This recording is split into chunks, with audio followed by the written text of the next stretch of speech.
This is a sequencing sum. Jobs are given 5 jobs going through 2 machines. All jobs will be first processed in machine A, then in machine B. We have to find out the sequence and then we'll find out the idle time. तो हम लोग पहले इसका sequence निकालेंगे. आप जब भी sequence निकालते हो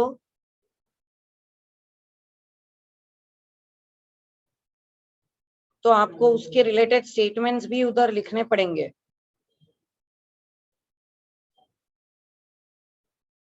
तो पहले तो हम लोग क्या लिखेंगे अभी? Observe for minimum processing time. This is processing time.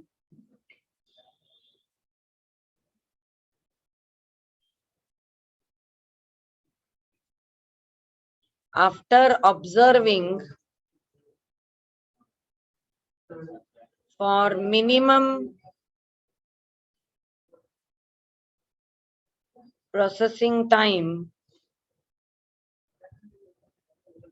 in A and B for all jobs, job 4 has minimum time in machine B. क्योंकि ये मशीन B में सबसे कम टाइम है जॉब 4 का, तो जॉब 4 सबसे एंड में प्रोसेस होगा. तो आप लिखोगे 10 it is processed last. अब ये तो हो गया सीक्वेंस. अब हम लोग बाकियों का लेंगे. तो ये वापस लिखना है इधर.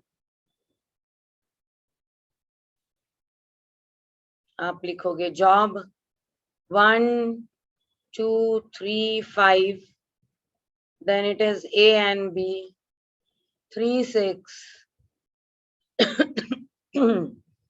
3, 4, 7, 2, 2, 5. Now we'll again see for the lowest processing time.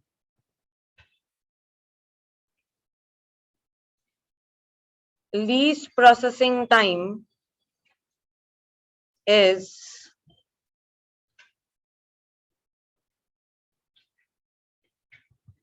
2 of job 3 in machine B and 2 of job 5 in machine A is 2 of job 3 in B and 2 of job 5 in A.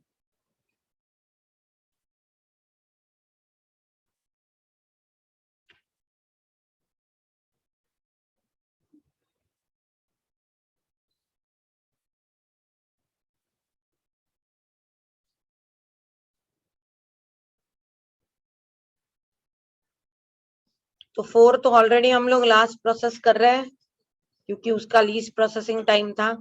अब जॉब 3 जो है वो 2 है least process time, लेकिन वो B में है, मतलब सेकेंड मशीन में है. तो वैसे भी ऑर्डर तो ए और बी है, तो जब सेकेंड मशीन में लीस्ट होता है तो वो जॉब लास्ट में प्रोसेस होगा, और जब फर्स्ट मशीन में होता है तो वो फर्स्ट प्रोसेस होगा. तो ये दोनों भी असाइन हो गए. अब बचा क्या? जॉब 1 और 2 machine A and B. So this is process last and this process first. ये होगा 3, 6, 3, 4.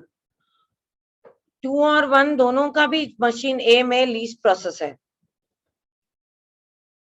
There is tie of job 2 and 1 in same machine A. So you can process any one first and any one next. So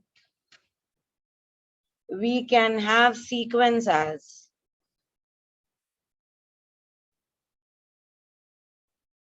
5, 1, 2, 3, 4 और 5, 2, 1, 3, 4. दोनों से भी आपका time same आएगा. अब ये हो गया आपका सीक्वेंस तैयार. एक बार सीक्वेंस आ गया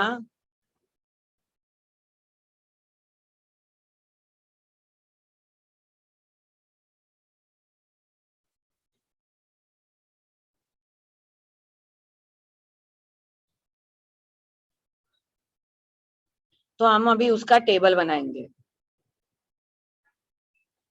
job machine A, machine B, in out idle time, in out idle time.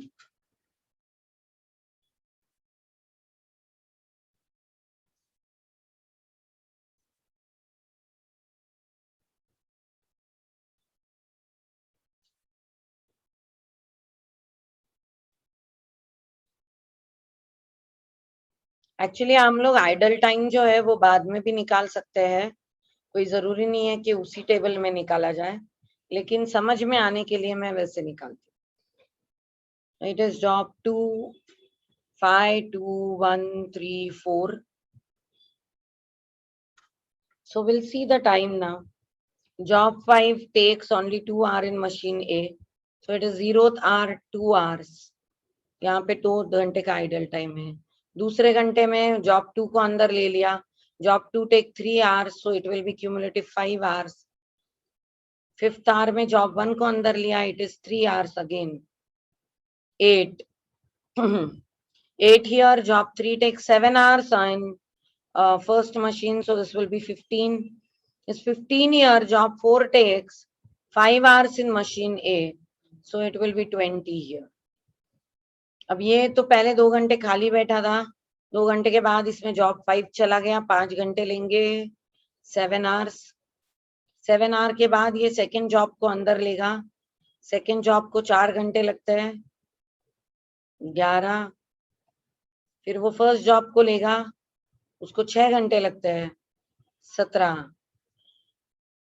फिर वो थर्ड जॉब को लेगा, उसे 2 घंटे लगेंगे, 19.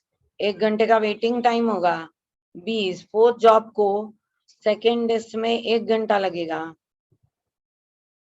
और ये होगा 21. और ये हो गया आपका पूरा शेड्यूल तैयार।